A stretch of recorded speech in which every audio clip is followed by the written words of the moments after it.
The fluorescent lights of the grocery store buzzed overhead like trapped insects, casting everything in a sickly yellow glow that made the wilted lettuce look even more depressing. I stood in the produce section, fingers hovering over bruised apples, calculating whether I could afford the organic ones, or if I'd have to settle for the conventional. Again. The cold air from the refrigerated cases made goosebumps rise on my arms, visible through the thin fabric of my second-hand cardigan. 3 years of scraping by as a single mother had taught me to count every penny, to make every dollar stretch until it screamed. My daughter's laughter echoed from the cereal aisle where I'd left her comparing cartoon characters on boxes. Emma. My entire world compressed into 4 years of blonde curls and gap-toothed smiles, the reason I worked double shifts at the diner, the reason my hands were permanently wrinkled from dishwater, the reason I existed at all anymore. I reached for a bag of the cheaper apples when I felt it, that prickle on the back of my neck that meant someone was watching. The sensation crawled down my spine like ice water, and I turned slowly, expecting another creep, or maybe Mrs. Henderson from upstairs ready to complain about Emma's footsteps again. Instead, my eyes met darkness, not literal darkness, but the kind that seemed to emanate from a person, like shadows had learned to walk upright and wear $1,000 suits. He stood 3 feet away, perfectly still in a way that felt predatory, his dark eyes fixed on me with an intensity that made my breath catch. Tall, maybe 6'3", with black hair styled in that effortlessly expensive way that probably cost more than my monthly rent. His suit was charcoal gray, so dark it was almost black, tailored to perfection across shoulders that looked like they could carry the weight of kingdoms or corpses. But it was his face that made my fingers loosen on the apple bag. Beautiful in a dangerous way, all sharp angles and full lips that held the ghost of a smile, like he knew a secret about you that you didn't know yourself. A thin scar cut through his left eyebrow, a white line that only added to the sense of barely contained violence that surrounded him like cologne. And speaking of cologne, sandalwood and something darker, richer, like aged whiskey and leather. The scent reached me even across the distance, making my head feel light. "You dropped this." His voice was smooth, cultured, with the barest hint of an accent I couldn't place. He held out an apple, one of the organic ones, the expensive kind I'd been avoiding. I blinked, confused. "I didn't." "You did." Something flickered in his eyes, amusement maybe, or challenge. Just now. I hadn't dropped anything. I was certain of it. But the way he looked at me, like he expected me to take it, like refusing wasn't really an option. I found myself reaching out. Our fingers brushed as I took the apple, and electricity shot up my arm. His skin was warm, surprisingly so, and I jerked back like I'd been burned. "Thank you," I whispered, hating how small my voice sounded. He didn't move, didn't step back to give me space like a normal person would. Instead, his eyes traveled over my face slowly, deliberately, like he was memorizing every feature, every freckle, every sign of exhaustion that no amount of concealer could hide. The attention felt heavy, suffocating, like being pressed between glass slides and examined under a microscope. "Mommy!" Emma's voice cut through the moment like a knife. I turned to see her running toward me, her light-up sneakers flashing with each step. A box of Lucky Charms clutched to her chest like treasure. Panic flared in my chest, an instinct I didn't understand. I moved quickly, positioning myself between Emma and the stranger, my body becoming a shield. When I glanced back, expecting him to still be there, the space was empty. He'd vanished like smoke, like he'd never existed at all, except the apple in my hand was real, solid, expensive. And in the distance, near the store entrance, I caught a glimpse of him sliding into the back of a black SUV with tinted windows. A man in a dark suit held the door for him. Security, my brain supplied, though I didn't know how I knew that. The vehicle pulled away smoothly, silently, like a shark gliding through dark water. "Mommy, can we get these?" Emma tugged on my cardigan, oblivious to the way my heart was trying to hammer through my ribs. "Sure, baby." I set the organic apple back on the pile with shaking hands, grabbing the cheap ones instead. "Let's just get what we came for and go home." But as we made our way through the checkout line, I couldn't shake the feeling of being watched, and when I pushed our cart into the parking lot, I saw it. The same black SUV, idling 3 rows away, just sitting there, waiting. I loaded our groceries into my beat-up Honda Civic as quickly as possible, my hands fumbling with the bags. Emma chattered about her day at preschool, about the new friend she'd made, about the picture she'd drawn of our apartment building. Normal. Everything was normal. Except it wasn't. The SUV followed us home, not obviously, not aggressively. It stayed back 3 or 4 car lengths, making the same turns I made, stopping when I stopped. By the time I pulled into the crumbling parking lot of our apartment complex, my palms were slick with sweat, despite the evening chill. I grabbed Emma and the groceries, moving quickly toward the building entrance. The SUV pulled in behind me but didn't park. It just waited, watching. "Mommy, you're holding too tight," Emma complained, and I realized I was gripping her hand hard enough to hurt. "Sorry, sweetheart." I loosened my hold, but didn't let go as I fumbled with my keys, dropping them twice before finally getting the door open. Safe. We were safe. I carried the groceries up 3 flights of stairs to our tiny 1-bedroom apartment, my breathing ragged by the time I unlocked our door and rushed inside. Emma ran immediately to her toy corner. Really just a section of the living room where we'd set up her dollhouse and stuffed animals. I went to the window, pulling the curtain aside just enough to peek down at the parking lot. The SUV was gone. Relief and confusion warred in my chest. Maybe I'd imagined it. Maybe I was so tired, so stressed from the constant juggling of bills and shifts and single parenthood, that my brain had invented threats where none existed. I was putting away the groceries when my phone buzzed. Unknown number. My thumb hovered over the screen for a long moment before I opened the message. "You forgot the organic apples. I'll make sure you get better next time. D." The phone slipped from my fingers, clattering on the linoleum floor. Emma looked up from her dolls, concerned. "Mommy?" "It's okay, baby." Mommy just dropped her phone. I picked it up with shaking hands, staring at the message like it might bite me. How did he get my number? How did he know where I lived? Who was he? And why did part of me, some dark, desperate part I didn't want to acknowledge, feel thrilled instead of terrified? I deleted the message and blocked the number, then triple-checked that our door was locked and the chain was in place. Emma needed dinner, a bath, a bedtime story, normal things, safe things. But as I moved through our evening routine, I couldn't stop thinking about dark eyes and expensive suits, about the way he'd looked at me like I was something precious and rare. Like I mattered. It had been so long since anyone had looked at me that way, 3 years to be exact. 3 years since my ex-husband, Marcus, had looked at me with anything other than contempt or indifference. 3 years since the divorce, since he'd made it clear that I wasn't enough, pretty enough, interesting enough, worth enough. He'd wanted someone sophisticated, someone who fit into his corporate world of cocktail parties and networking events. Not a waitress who smelled like coffee and French fry grease. I pushed the thoughts away as I tucked Emma into our shared bed. I slept on the couch so she could have the bedroom. Her eyes were already drooping as I read her favorite story about a princess who saved herself. "Mommy," she murmured sleepily, "why did that man look at you funny at the store?" My blood ran cold. "What man, baby?" "The one in the black suit. He smiled at you, but it was a weird smile. Like..." She yawned. "Like he was hungry." I kissed her forehead, my lips trembling against her skin. "Just a friendly stranger, sweetheart. Go to sleep." But after she drifted off, I sat in the dark living room, staring at my phone. The blocked number had sent another message. Somehow, impossibly, another message. "You can't block me, Sophia, and you shouldn't try. What's coming for you is inevitable. But don't worry, I protect what's mine." I didn't remember telling him my name. The diner smelled like it always did.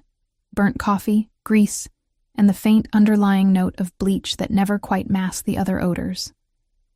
I tied my apron around my waist, the fabric stiff and stained despite my best efforts to keep it clean.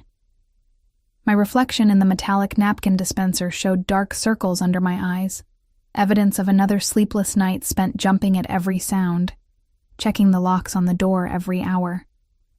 It had been 2 days since the grocery store, 2 days of silence from the mysterious number.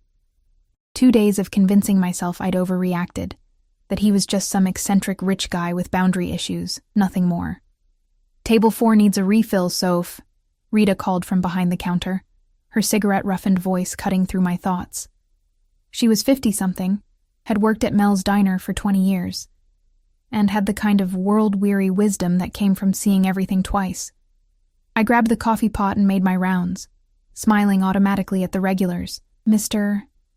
Peterson with his crossword puzzle, the construction crew from the site down the street, the college students nursing hangovers over hash browns. My feet ached in my worn sneakers, and my lower back had that familiar throb that meant I'd need to ice it tonight. This was my life. Small, contained, safe.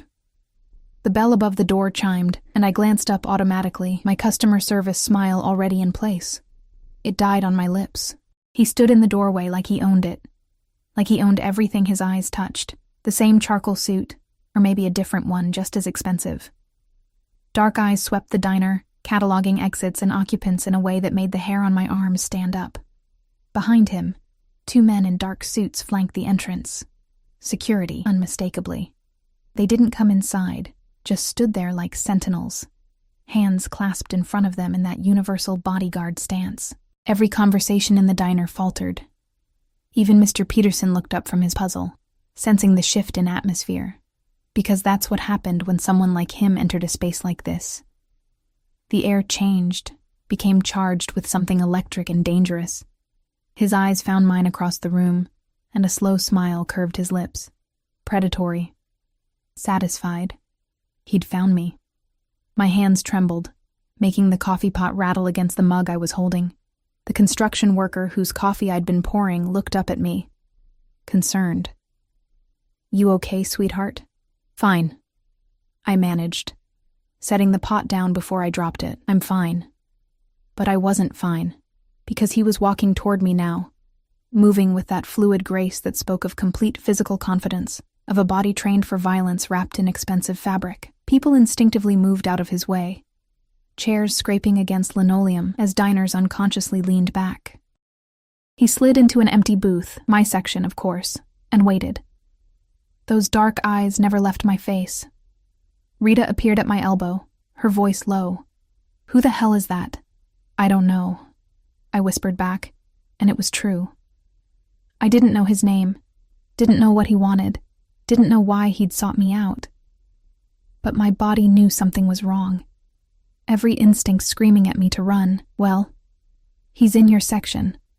Better go take his order before he decides to buy the place just to fire you." Rita's attempt at humor fell flat. Even she could sense the danger radiating from the booth. I approached slowly, my order pad clutched like a shield. Up close, he was even more devastating. Those sharp cheekbones, the full lips, the scar through his eyebrow that should have marred his beauty but somehow enhanced it. And his eyes, God, his eyes held depths I didn't want to explore. Darkness that promised both pleasure and pain. "What can I get you?" My voice came out steadier than I expected. "Coffee, black." He leaned back against the worn vinyl, completely at ease despite the grease-stained surroundings that were so far beneath him they might as well be in different universes. "And your time?" "My time isn't on the menu. Everything has a price, Sophia." The way he said my name, like a caress, like a threat, made my stomach flip. "I'd like to discuss yours. I'm working." "I can wait." He pulled out his phone, sleek, expensive, probably cost more than my car, and set it on the table. I'm a patient man when I want something. The implication hung in the air between us, heavy and suffocating. I wanted to tell him to leave, to stop following me, to forget I existed, but the words stuck in my throat because part of me, that traitorous, desperate part, wanted to know what he wanted to feel the weight of his attention for just a little longer. I poured his coffee with shaking hands and retreated to the counter, hyper-aware of his gaze following my every movement. He didn't drink the coffee, didn't order food, just sat there watching me work for the next hour, watching me take orders, deliver plates, refill drinks, clean tables. Every time I glanced his way, those dark eyes were waiting, patient as a spider in its web. The lunch rush came and went. He remained. My shift was supposed to end at 3. At 2:30, Rita pulled me aside, her face worried. "Soph, that guy hasn't moved in 2 hours. Hasn't ordered anything but coffee he's not drinking. Just keeps staring at you like you're something he's planning to consume." I don't like it. I don't either. Want me to call the cops? I almost laughed. Call the cops on a man who clearly had the kind of money and power that made law enforcement irrelevant? A man with professional security waiting outside? And tell them what? That a customer is sitting quietly in a booth? Rita's jaw tightened. Fine. But I'm walking you to your car. At 3 o'clock, I untied my apron with fingers that wouldn't stop trembling. I'd made $73 in tips.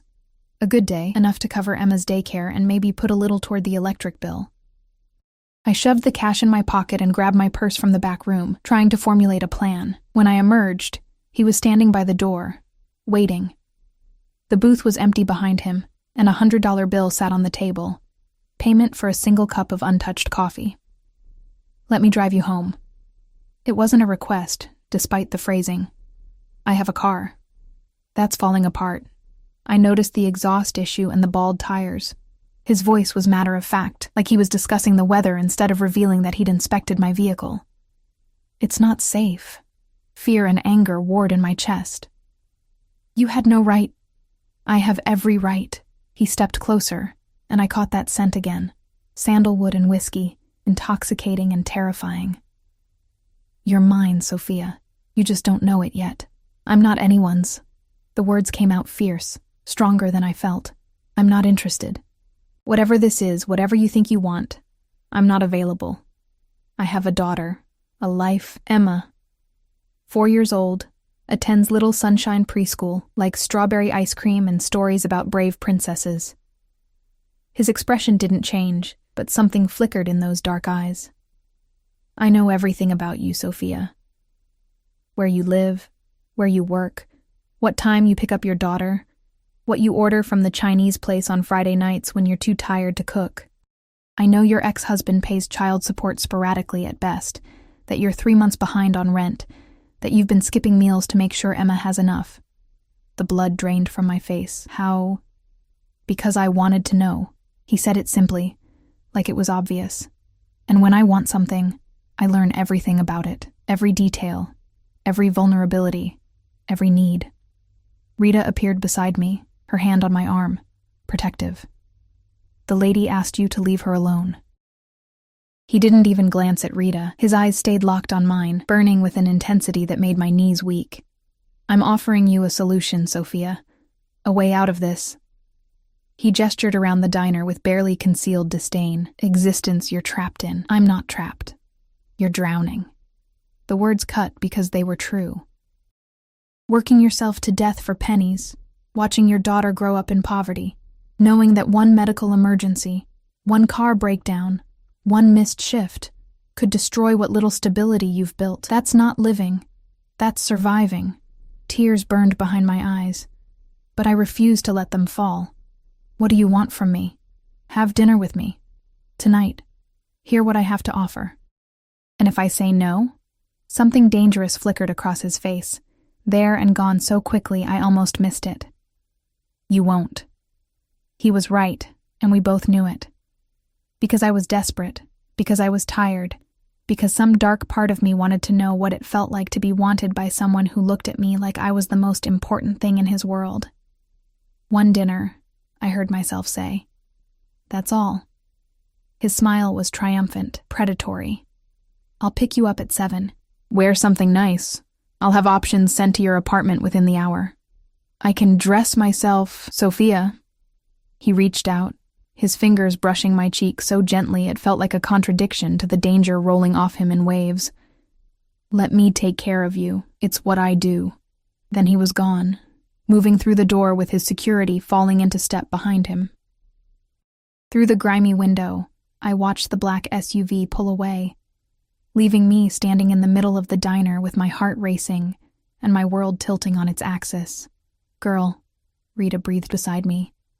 What the hell just happened?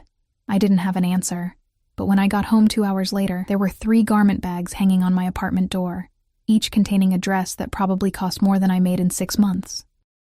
Silk and satin in jewel tones, Labels I recognized from magazines I couldn't afford to buy, and tucked inside the first bag, a note in strong, angular handwriting. The emerald green. It matches your eyes. Dante Dante. Finally, a name for the danger that had walked into my life and refused to leave. I should have thrown the dresses away. Should have called the police, gotten a restraining order, protected myself and my daughter from whatever this was. Instead, I hung the emerald dress on my bedroom door and stared at it for an hour, imagining what it would feel like to be someone else for one night. Someone wanted, someone valued, someone who mattered. Emma's daycare teacher had agreed to let her stay late for pizza night, $20 extra I couldn't afford, but would pay anyway.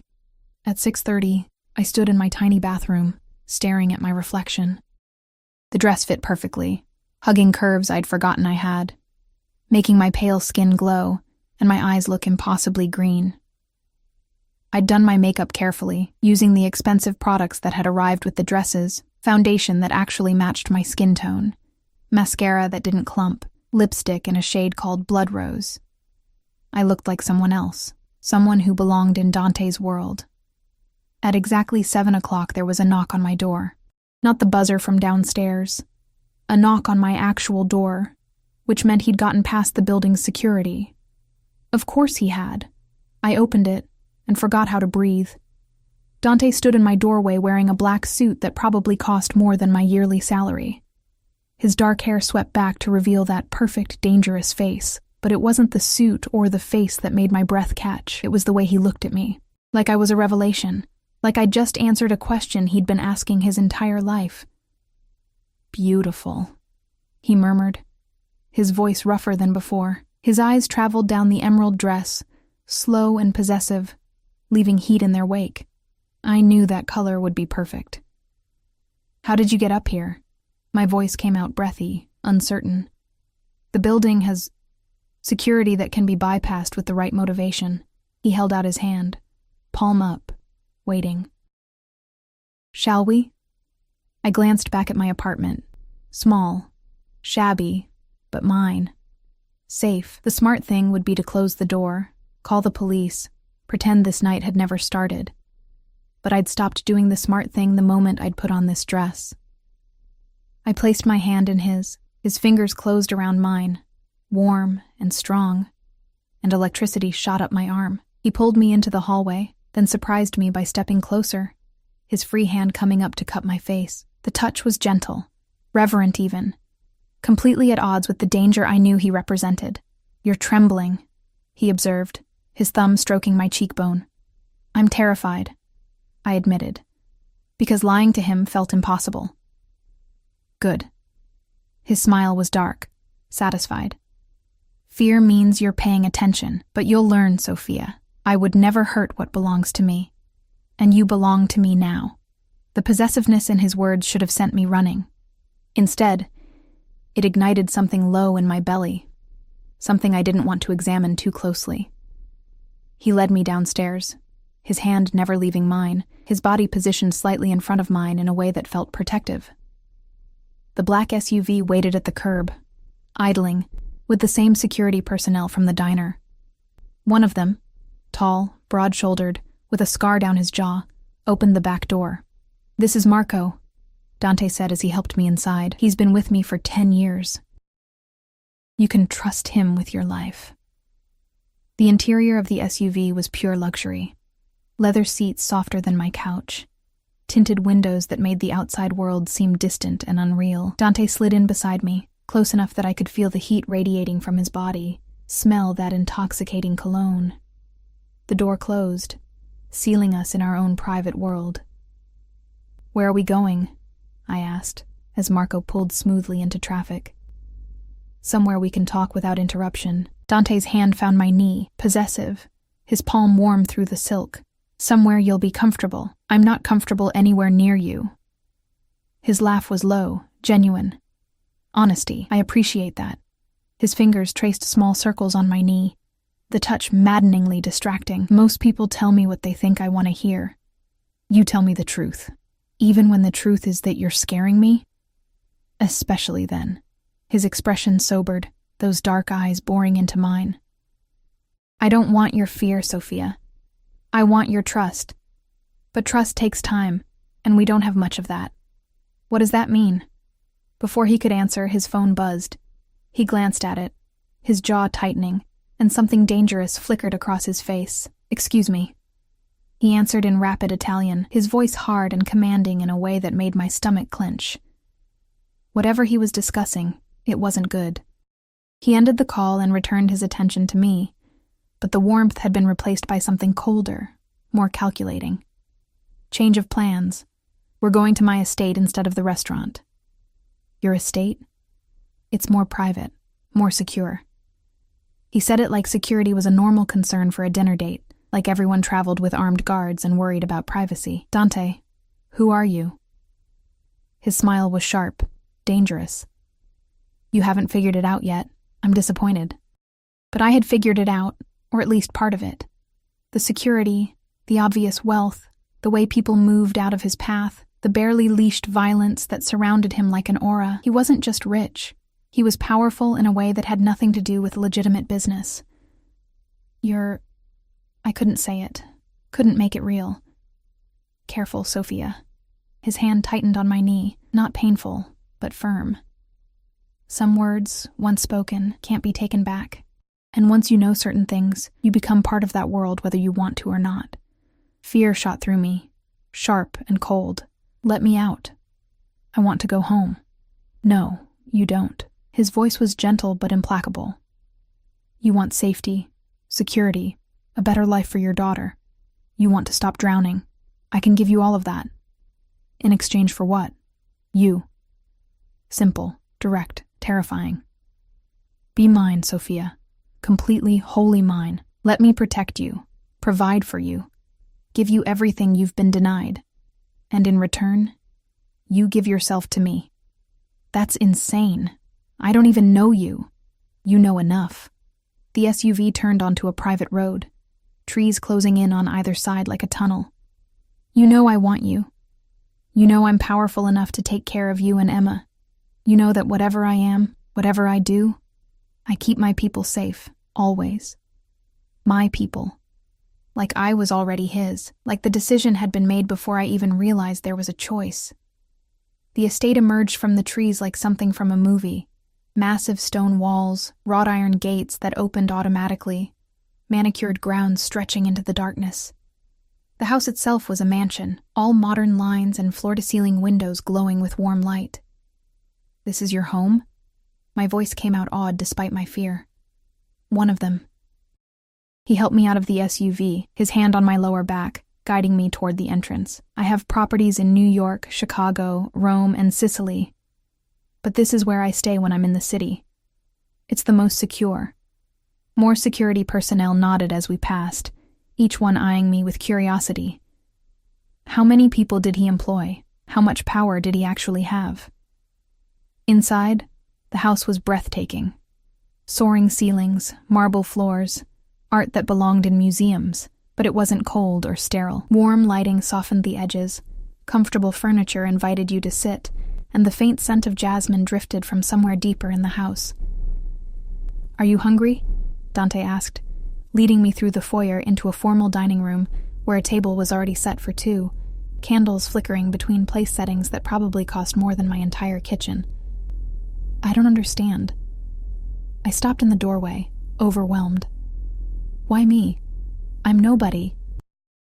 I work in a diner, I live in a falling-apart apartment, I'm a single mother barely keeping her head above water. You could have anyone. Models, actresses, women who actually belong in places like this. Why are you doing this? Dante turned to face me fully, and the intensity in his eyes stole my breath. You want the truth? 3 months ago I saw you at that diner. You were arguing with a customer who'd left you a religious pamphlet instead of a tip, and you were so angry you were shaking, but you didn't cry. Didn't back down. You stood your ground even though you were exhausted and hungry and barely holding it together. And I thought, that's strength. Real strength. Not the performance everyone around me puts on. He stepped closer, his hand coming up to tuck a strand of hair behind my ear. Then I watched you walk to your car, counting your tips, and I saw you set aside half before you'd even left the parking lot. For Emma, I learned later. You always put her first. even when it means you go without. And I knew. I had to have you. Had to know what it felt like to be protected by someone like you, to be chosen by someone who doesn't choose easily. That's crazy, but my voice lacked conviction, because his words touched something deep inside me, some desperate need to be seen, to be valued, maybe. His smile was crooked, almost boyish, but crazy is what I do best. Now have dinner with me. Let me tell you what I'm offering, and then you can decide. We sat at opposite ends of the long table, an expanse of polished wood between us.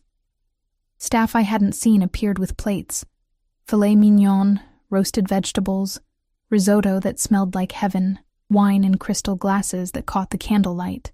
I picked at the food, too nervous to eat properly, while Dante watched me with those dark, calculating eyes. Your ex-husband, he said suddenly. Marcus Reynolds, director of operations at Thornton Industries. Married his secretary 6 months after your divorce was finalized. My fork clattered against the plate. How do you? I know everything about everyone who touches your life. He cut into his steak with precise movements, including the fact that he hasn't paid child support in 3 months and has filed to reduce his obligations. He claims his new wife is pregnant, and he needs the money for his real family. Rage and humiliation burned through me. I'd known Marcus was behind on payments, but the pregnancy, the real family comment, that was new. Fresh wounds opened, bleeding shame. I can make him pay, Dante continued, his voice casual but his eyes hard. Every penny he owes, plus interest, plus whatever you need for Emma's future. I can make him regret ever treating you as less than you are. Why would you do that? Because you're mine now. He said it like it was obvious, like my belonging to him was simply fact. And no one hurts what's mine without consequences. I haven't agreed to anything, haven't you? He set down his knife and fork, leaning back in his chair. You put on the dress I sent. You got in my car. You're sitting in my home, listening to my offer. You've already said yes, Sophia. You just haven't admitted it yet. Heat flooded my face because he was right. Every step of the way I'd chosen to move forward, to see where this led. Even now, with fear coursing through my veins, I wasn't demanding to leave. What exactly are you offering? My voice came out quieter than intended. Marriage. The word hung in the air between us, heavy and impossible. Marry me, Sophia. Be my wife in every way that matters. And in return, I'll give you security, protection, wealth. Emma will have the best schools, the best opportunities. You'll never worry about money again, never feel invisible or worthless. You'll be the most important person in my world. That's insane. I pushed back from the table, standing on shaking legs. You don't marry someone you just met. You don't marry someone because you watch them count tips in a parking lot. That's not how real life works. In my world, it is. He stood too, moving around the table with that predatory grace. In my world, you see what you want, and you take it. You eliminate obstacles, you protect your assets, you build empires. And you?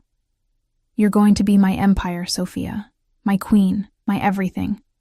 He was close now, too close, his hand coming up to cup my face. His thumb brushed across my lower lip, and I felt the touch everywhere, heat pooling low in my belly. 1 year, he murmured, his voice dropping to something dark and persuasive. Give me 1 year as my wife. If you're miserable, if you hate every moment, I'll let you go with enough money to start fresh anywhere you want. But if you stay, his eyes burned into mine, if you choose me, I'll spend every day proving I was worth the risk. And if I say no right now, something dangerous flickered across his face. Then I'll take you home, and you'll go back to your life. But Marcus will still file to reduce child support. Your landlord will still expect the 3 months back rent. Your car will still break down, and eventually you'll drown. He leaned closer, his lips nearly brushing my ear. I'm offering you a life raft, Sophia. Take it. My phone buzzed in the small clutch I'd brought, the only one I owned, a cheap thing I'd bought at Target. I pulled it out with shaking hands. A text from Emma's daycare. Hi, Sophia. Emma is asking when you'll pick her up. Pizza night ends at 8. Please confirm. I glanced at the ornate clock on the mantel. 7:45. In my old life, I'd be rushing to get her, worried about the late fee, stressed about bedtime. In this potential new life, I can have Emma brought here, Dante said, reading my expression. My staff can prepare a room for her. Anything she needs. You can see her, tuck her in, be the mother you've always been. But you don't have to do it alone anymore. Tears burned my eyes. This is too much. Too fast. Life-changing decisions usually are. His hand slid down to my neck, possessive, his thumb stroking my pulse point, but sometimes fast is necessary. Sometimes you have to jump before you can talk yourself out of it, so jump, Sophia. Jump. And I'll catch you. I stood in Dante's palatial dining room, my phone clutched in trembling hands, the weight of an impossible decision pressing down on my chest like a physical force. Every rational thought screamed at me to run, to grab Emma and disappear, to protect us from whatever darkness surrounded this beautiful, dangerous man. But rationality had never paid my rent. It had never filled Emma's belly or kept the lights on or fixed my dying car. I need to see her, I whispered. Before I decide anything, I need to see my daughter. Dante's expression softened, the first genuine tenderness I'd seen from him. Of course. He pulled out his phone, speaking rapid instructions in Italian. Then to me, Marco will bring her here within 20 minutes. The daycare will be compensated for any inconvenience. You can't just... I can. And I did. His hand found the small of my back, guiding me toward a sitting room off the main hallway. Sophia, the sooner you accept what I'm capable of, the easier this transition will be. I have resources, connections, power. I use them to take care of what's mine. I'm not yours yet. His smile was predatory. Yet. I like that you're already thinking in those terms. The sitting room was smaller, more intimate than the cavernous spaces we'd passed through. A fireplace crackled with real flames, casting dancing shadows across leather furniture and built-in bookshelves. Floor-to-ceiling windows looked out over the grounds, now illuminated by security lights that made the manicured lawns glow an otherworldly green. Dante poured amber liquid from a crystal decanter into 2 glasses. Whiskey. Single malt, aged 25 years. It'll help with the nerves. I shouldn't drink if Emma's coming. 1 glass won't impair you. He pressed it into my hand, his fingers lingering over mine. And you need something to take the edge off before I tell you the rest. The rest? My stomach dropped. What rest? He settled onto the leather couch, patting the space beside him. When I didn't move, something flickered in his eyes, amusement mixed with impatience. Sit, Sophia. I don't bite. Not unless you ask me to. Heat flooded my face, but I sat, keeping as much distance between us as the couch allowed. The whiskey burned going down, warming my chest, loosening the knot of anxiety slightly. Your ex-husband, Dante began, swirling his own glass, is more than just a deadbeat father. He's embezzling from Thornton Industries. Has been for 18 months. Small amounts at first, then larger sums as he got confident. He's funneling money through shell corporations to fund his new lifestyle. The house in the suburbs, the luxury cars, the country club membership. I stared at him, the whiskey forgotten. How do you know this? Because I make it my business to know things. His voice was matter of fact, like financial crimes were dinner conversation. And because Marcus made a critical mistake 3 months ago, he started laundering some of that money through a construction company that's under my protection. He didn't know it, of course. Thought he was being clever, diversifying his criminal portfolio. Under your protection, I repeated slowly. Meaning they pay me for the privilege of operating in this city without interference. It's a mutually beneficial arrangement. He took a sip of whiskey, his eyes never leaving my face. When I discovered Marcus's connection to you, I had my people dig deeper. The embezzlement, the fraud, the fact that he's planning to leave the country with his pregnant wife in 6 months to avoid prosecution when Thornton's auditors inevitably discover what he's done. He's going to abandon Emma permanently, Sophia. Run to the Cayman Islands and never look back. The room spun. I set down the whiskey glass before I dropped it, my hands shaking too badly to hold anything. You're lying. I never lie. He shifted closer, his hand coming to rest on my knee. That same possessive touch from the car. I manipulate. I threaten, I destroy. But I don't lie, especially not to you. Marcus is a coward and a thief, and he's going to leave you holding the bag for his crimes if someone doesn't stop him. Someone like you. Exactly like me. His smile was sharp. Marry me, and I'll make sure Marcus pays for everything he's done. The embezzlement will be discovered. The evidence will be irrefutable, and he'll spend the next decade in federal prison. His new wife will divorce him. His assets will be seized, and Emma will never have to see his face again. Or... He paused, letting the alternative hang in the air. You can say no, and I'll let nature take its course. Marcus will disappear. Emma will grow up wondering why her father abandoned her, and you'll spend years trying to explain something you don't understand yourself. That's blackmail. That's reality. His voice hardened. I'm not a good man, Sophia. I've never pretended to be. I've killed people, destroyed lives, built my empire on blood and fear. But I protect what's mine with everything I have. Choose me, and you'll never have to worry about anyone hurting you or Emma again. Choose your pride, your independence, your moral high ground, and you'll watch everything you love crumble. Before I could respond, there was a knock on the door. Marco appeared, and my heart stopped because Emma was with him, her small hand dwarfed by his massive one, her eyes wide as she took in the opulent surroundings. Mommy! She ran to me, and I caught her, pulling her into my lap, breathing in the familiar scent of her strawberry shampoo and the pizza sauce on her shirt. Hi, baby. I kissed her forehead, my eyes burning with unshed tears. Did you have fun at pizza night? Uh-huh. We made our own pizzas, and mine had extra cheese and... She stopped, noticing Dante for the first time. Her small body tensed in my arms. Who's that? This is Mr. Moretti.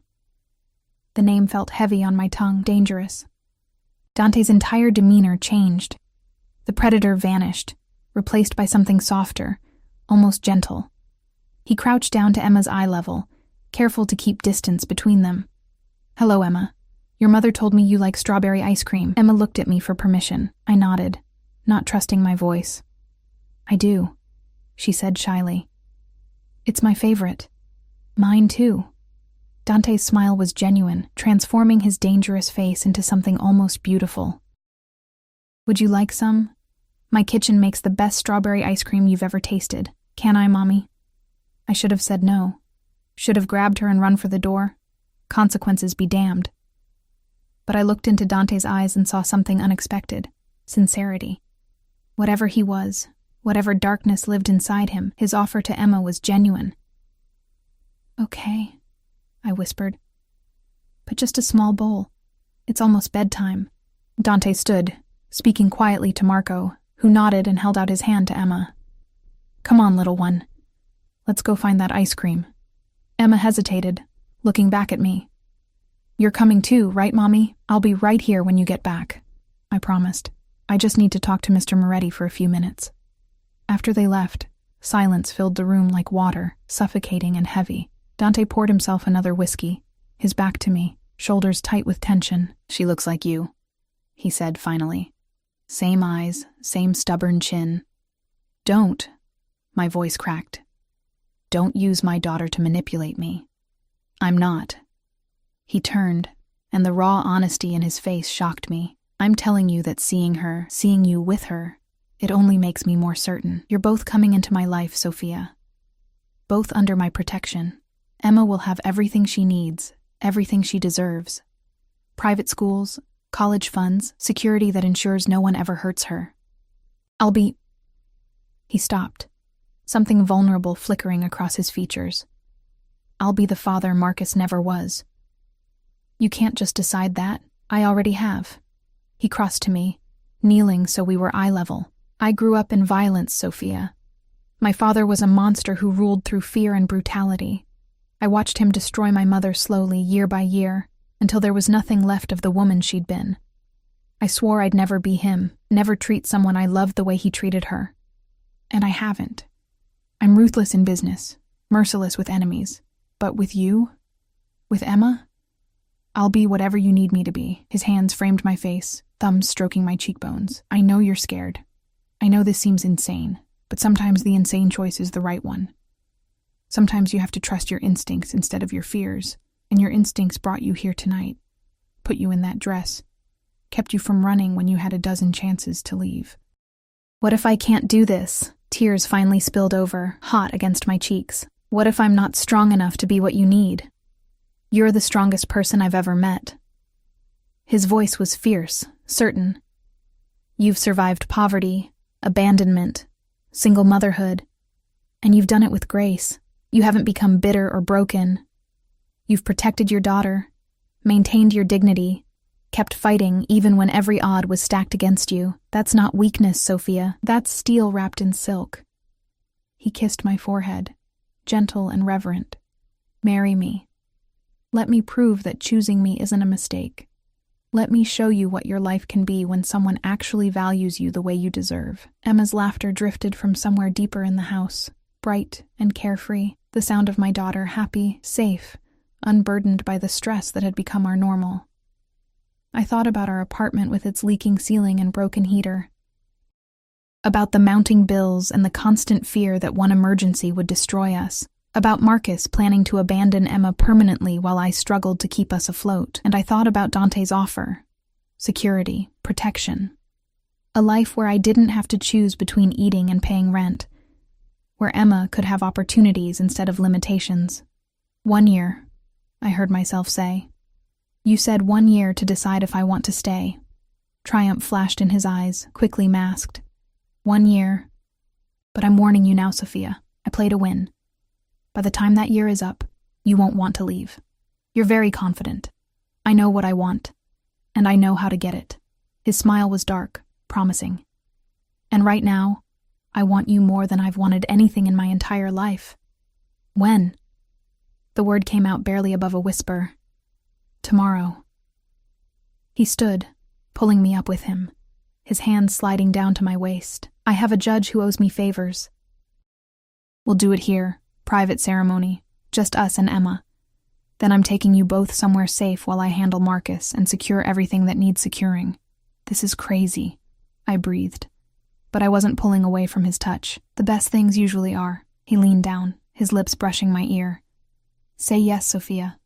Say you'll be mine. Emma's voice called from the hallway. Mommy, this ice cream is amazing. I looked toward the sound of my daughter's joy, then back at Dante's dark, dangerous eyes. Eyes that promised both salvation and damnation, protection and possession. Yes, I whispered and felt my old life shatter like glass. I'll marry you. His kiss was fierce, claiming, a brand of ownership that should have terrified me. Instead, it ignited something wild and desperate in my chest, the feeling of being wanted so intensely that nothing else mattered. When he pulled back, his eyes blazed with satisfaction. Mine, he murmured against my lips. Finally mine. And somewhere in the expensive, beautiful house that would become my new home, my daughter laughed, unaware that our lives had just changed forever. The wedding happened exactly as Dante promised. 24 hours after I'd said yes, I stood in a private chapel on his estate wearing a dress that cost more than my car. Ivory silk that flowed like water, delicate lace at the shoulders, a train that pooled at my feet like spilled moonlight. Emma stood beside me as my flower girl, wearing a miniature version in pale pink, her face glowing with excitement. She didn't understand what was happening. Not really. To her, this was a fairy tale. A princess story come to life, if only she knew the truth. Dante stood at the altar in a black suit, looking every inch the prince from Emma's stories. Beautiful, powerful, terrifying. The judge spoke words I barely heard, my heart pounding so loudly it drowned out everything else. Do you, Sophia Marie Reynolds, take this man? I looked at Emma, at her hopeful face, then at Dante, at the dark promise in his eyes. I do. His kiss as my husband was possessive, thorough, a public claiming that left me breathless, and when he pulled back, his smile was victorious. Mrs. Moretti, he murmured. Mine. The wedding night was a blur of sensations I wasn't prepared for. His hands on my skin, his mouth tracing patterns of fire across my body, his whispered promises of protection and possession tangled together until I couldn't tell them apart. He was gentle but demanding, patient but intense, giving me pleasure I didn't know existed while taking everything I had to offer. And in the morning, when I woke in silk sheets with his arm heavy across my waist, I realized the truth. I'd married a monster, but maybe, just maybe, he was my monster now. 3 weeks into my marriage, I discovered what it truly meant to belong to Dante Moretti. The revelation came on a Tuesday morning, crisp autumn air filtering through the floor-to-ceiling windows of our bedroom. No, his bedroom that I now shared. Emma had already left for her new private school, driven by Marco in an armored vehicle that cost more than my childhood home. I stood at the window in a silk robe, watching the gardeners tend to roses I'd never be allowed to touch myself, when Dante's phone rang. He answered in Italian, his voice dropping to that dangerous register I'd learned meant business. Real business. The kind that left bodies in shallow graves. I shouldn't have understood. But 3 weeks of immersion had taught me enough Italian to catch the important words. Traditore, traitor, esempio, example, familia, family. When he ended the call, his eyes found mine in the reflection of the window. You're learning the language.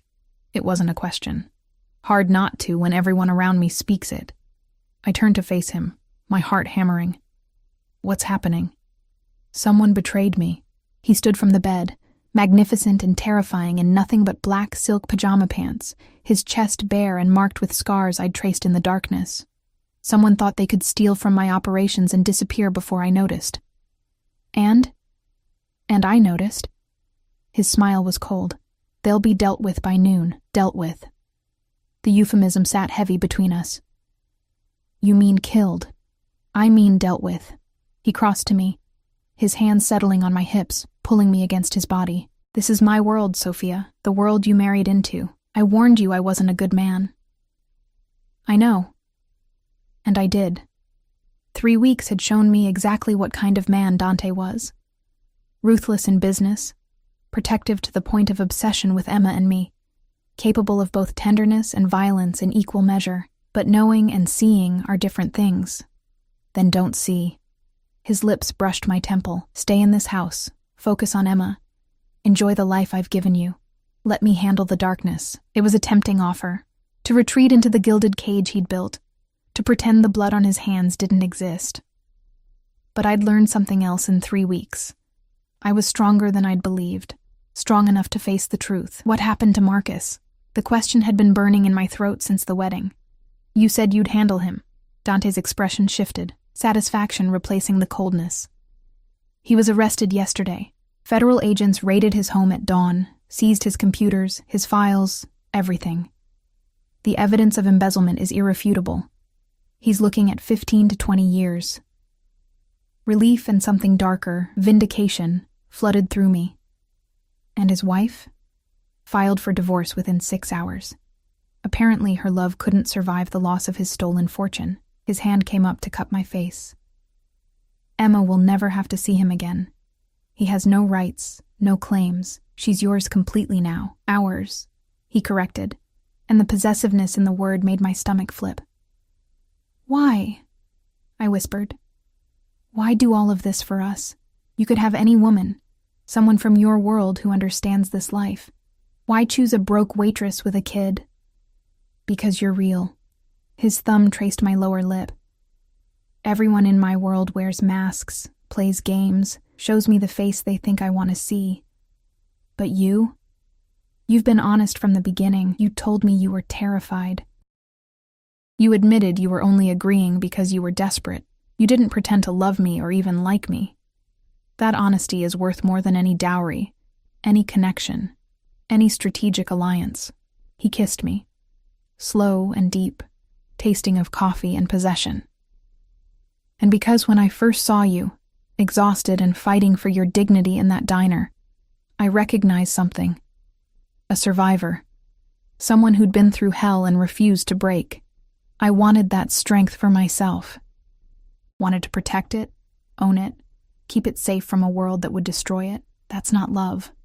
But my voice lacked conviction because his words touched something deep inside me.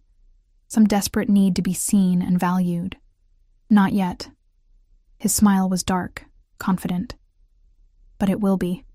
I told you, Sophia. I play to win, and I'm going to make you love me if it's the last thing I do. A knock on the door interrupted us. Marco's voice, carefully neutral. Boss, we have a situation. Dante's jaw tightened. Give me 5 minutes. After Marco's footsteps retreated, Dante turned back to me, his expression serious. I need to handle something. Stay in the house today. Don't go anywhere without Marco or one of my other men. Understood? Fear prickled down my spine. Why? What's wrong? Nothing you need to worry about. He kissed my forehead. Just a loose end from the past trying to cause problems. I'll handle it. But the tension in his shoulders told me it was more than a loose end. This was dangerous, even for him. He dressed quickly. Black suit, shoulder holster I'd learned to pretend I didn't see. The transformation from my husband to something darker and more lethal happening in minutes.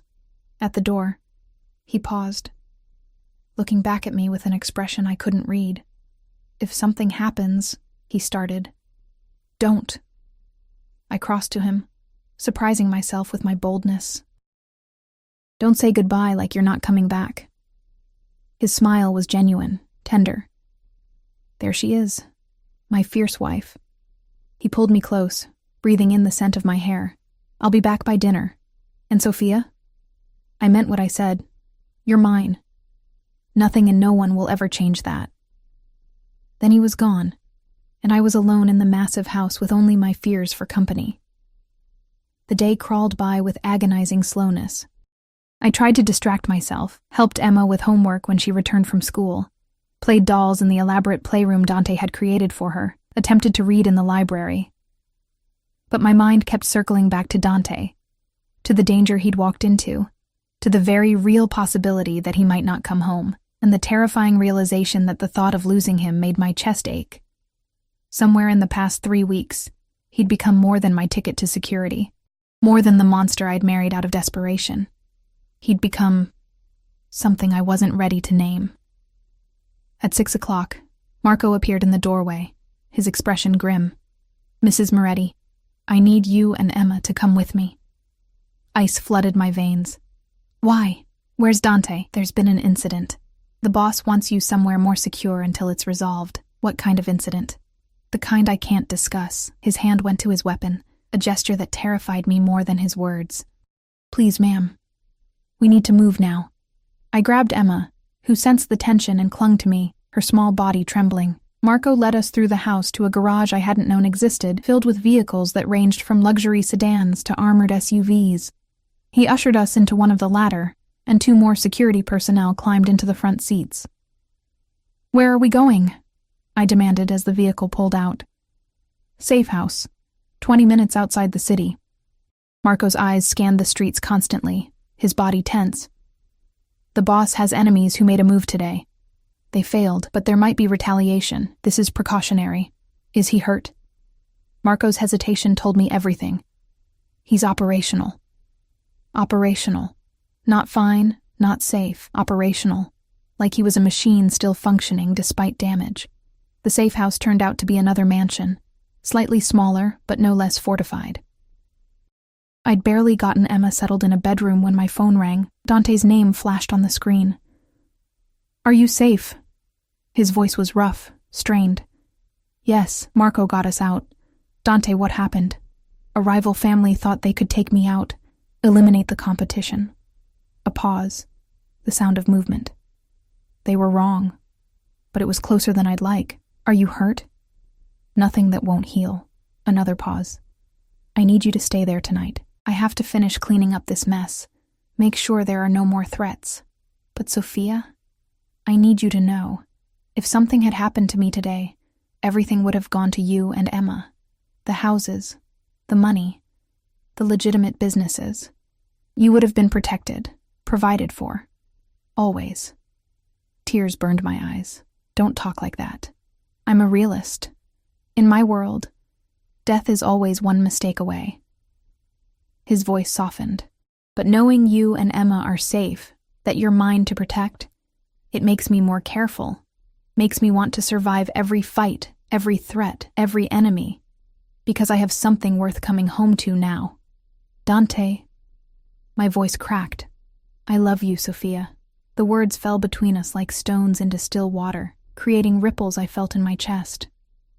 I know it's too soon. I know you married me for security, not affection, but I need you to know. I love you. I love Emma. You're my family now, and I protect my family with everything I have. The words stuck in my throat, too big and terrifying to release. You don't have to say it back. He sounded almost gentle, but I needed you to know, in case... Stop. I sat on the edge of the bed, my free hand pressed to my chest where my heart threatened to burst through. Just come home to us. Safe. That's all I need right now. I will. A promise, dark and binding. I always will. He ended the call, leaving me alone with Emma's soft breathing from the next room and the weight of his confession pressing down on my shoulders. I love you. 3 words that changed everything. 3 words that made me realize I'd been lying to myself for weeks. Because somewhere between the grocery store and the wedding, between fear and fascination, between desperation and desire, I'd started falling for the monster who'd claimed me. Dante returned the next morning, looking like he'd walked through war. A cut above his eyebrow, bruises darkening his jaw, his suit jacket missing, and his shirt stained with blood, but alive. Whole. Mine. I met him at the door, Emma still sleeping upstairs, and without thinking, I threw myself into his arms. He caught me, always caught me, his grip tight enough to bruise. I was so scared, I whispered against his neck. I know. His hand stroked my hair, soothing. But I told you. I always come back. I pulled away enough to look at his face, at the evidence of violence that marked his beautiful features. What happened? The Castellano family made their move. They thought taking me out would let them absorb my territories. His smile was dark, satisfied. They're regretting that decision now. The ones who survived, anyway. I should have been horrified, should have recoiled from the casual mention of death. Instead, I reached up and touched the cut above his eyebrow gently. You need medical attention. I need you. He caught my wrist, his thumb pressing against my racing pulse. I need to know you're real, that this isn't something that's going to disappear. I'm not going anywhere. The admission felt like jumping off a cliff. You were right, Dante. About me already choosing you. I've been choosing you every day since I said yes. I just wasn't ready to admit it. His eyes blazed. Say it. Fear tried to choke the words, but I pushed through it. I think I'm falling in love with you. Not with the money or the security, but with you.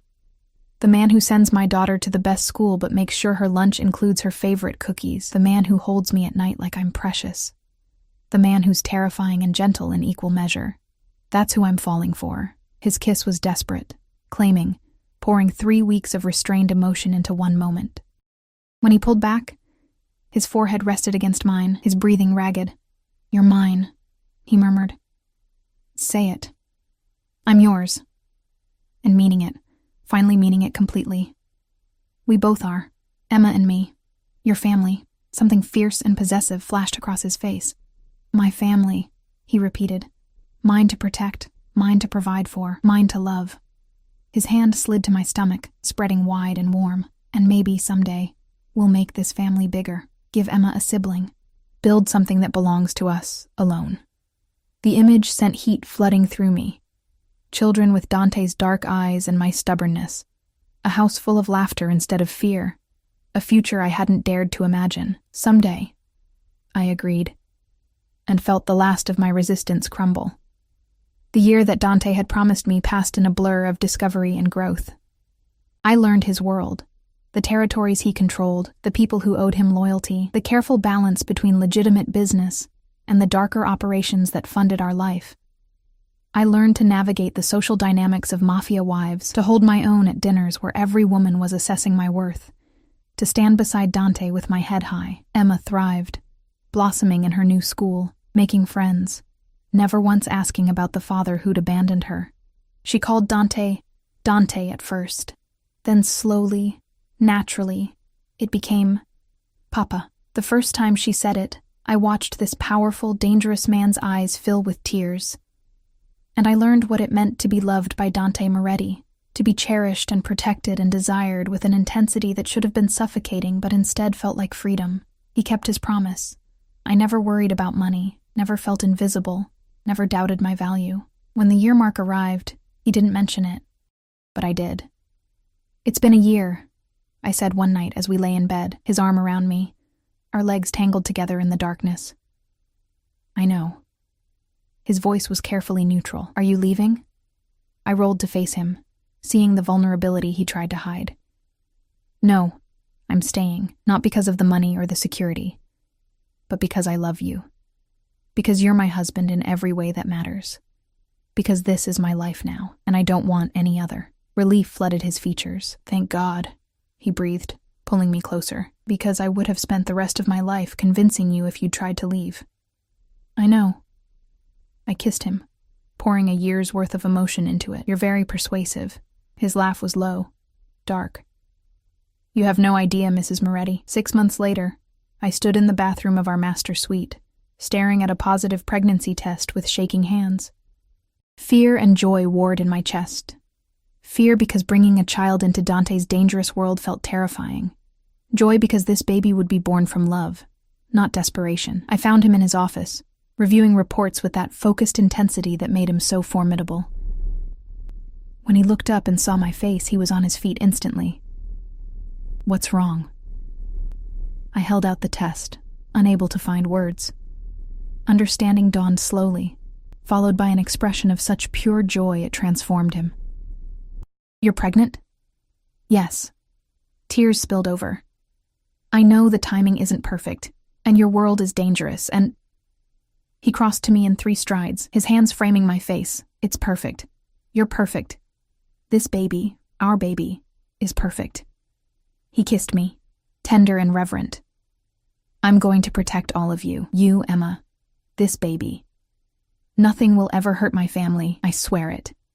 And looking into his dark, fierce eyes, I believed him. The baby came 8 months later, a boy with Dante's dark hair and my green eyes. We named him Luca, after Dante's grandfather who'd helped him escape the worst of his father's violence. Emma was instantly smitten, hovering over her baby brother with protective devotion that made my heart ache.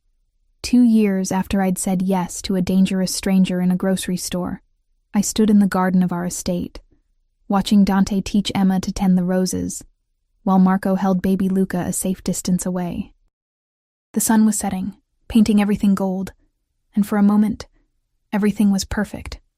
"Happy?" Dante's voice came from behind me, his arms circling my waist, his chin resting on my shoulder. "Yes." Simple, honest, true. "I never thought I could be this happy. I told you I'd prove you made the right choice." His lips brushed my ear. "Still think marrying me was insane?"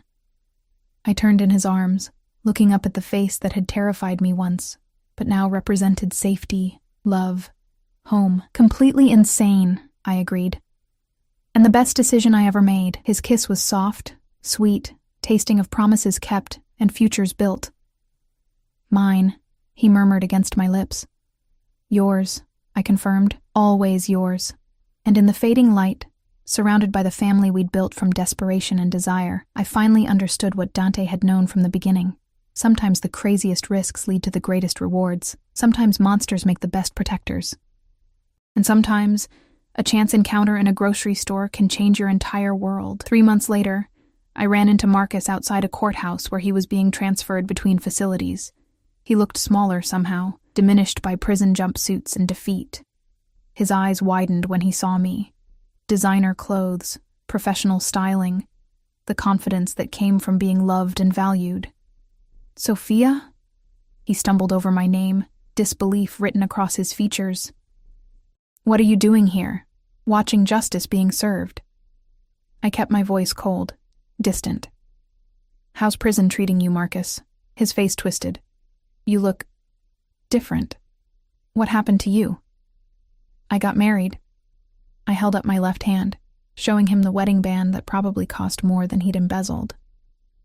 "To someone who actually values Emma and me." "Married?" He laughed, bitter and sharp. "Who'd want a broke waitress with a kid?" Dante's car pulled up then, the black SUV with tinted windows, Marco at the wheel. and Dante himself stepped out, moving to my side with that predatory grace, his hand settling possessively on my lower back. Marcus's face went white. "Dante Moretti," he breathed, recognition and terror mixing.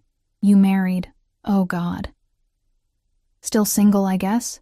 I repeated his words from years ago, the ones that had cut so deep. "Actually, no.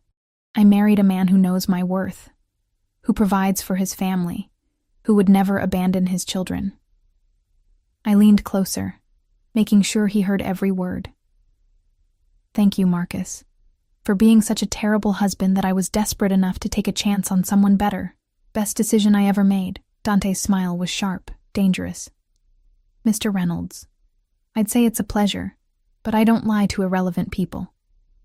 His arm tightened around me, claiming and protective. "Enjoy your accommodations. I made sure you got a cellmate who really values family loyalty. He's going to have fascinating conversations with you about men who abandon their children." Terror flashed across Marcus's face as guards pulled him away, back toward the transport vehicle. I watched him go, feeling nothing but satisfaction. "Feel better?" Dante asked as we climbed back into the SUV. "Much." I settled against him, breathing in his familiar scent. "Thank you for everything. You never have to thank me for protecting what's mine." He kissed my temple. "Now, let's go home. Emma's been asking when we'll be back, and Luca needs his evening feeding." Home. Not my apartment with its leaking ceiling. Not the life of struggle and desperation. Home was Dante's estate, our children, the family we'd built from impossible odds. As Marco pulled away from the courthouse, I looked back one last time at Marcus being loaded into the prison transport. My ex-husband who'd thrown away everything. And then I looked at Dante, my husband who'd given me everything. "I love you," I said, simple and true. His smile was genuine, tender. "I know. And I love you. Forever, Sophia. You're stuck with me now." "Good," I murmured, meaning it with every fiber of my being. "That's exactly where I want to be." The SUV carried us home through the fading light, toward the life I'd chosen, the family I'd built, the love I'd found in the most unlikely place. And for the first time in years, I wasn't just surviving, I was living.